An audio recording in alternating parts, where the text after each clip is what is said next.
J'ai répété à plusieurs reprises ces dernières semaines, ces derniers mois, pour essayer de faire comprendre qu'il n'y a pas de journalistes indépendants à Gaza. Ça n'existe pas. C'est-à-dire que tout journaliste qui a la possibilité de s'exprimer, et notamment de s'exprimer dans des médias étrangers, sa parole est contrôlée par le Hamas. Et d'ailleurs, si un jour il décidait de critiquer le Hamas, ce qu'il ne fait jamais, il se retrouverait, lui, en danger et sa famille en danger. C'est-à-dire qu'il faut comprendre, nous, on a un logiciel de pays démocratique où la presse est libre.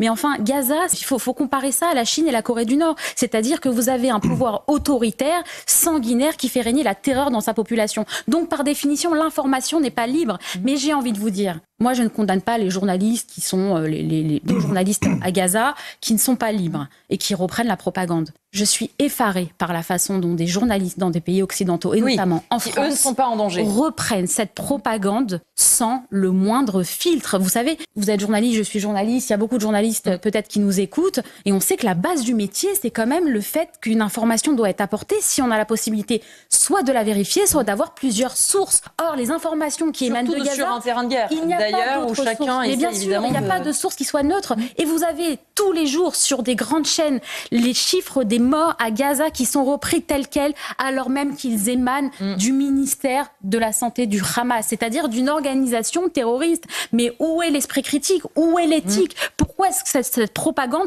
est reprise telle quelle, alors même qu'il n'y a pas de possibilité de corréler les différentes sources? C'est la base de notre métier. Comment c'est possible que d'aussi grands médias et aussi respectables puissent reprendre cette propagande? C'est terrible, hein. Même pour notre métier, on en vient à douter. Est-ce qu'une éthique existe vraiment dans notre métier? Et est-ce que des journalistes sont encore capables de se rendre compte qu'ils sont en train de reprendre la propagande d'une organisation terroriste, islamiste par ailleurs?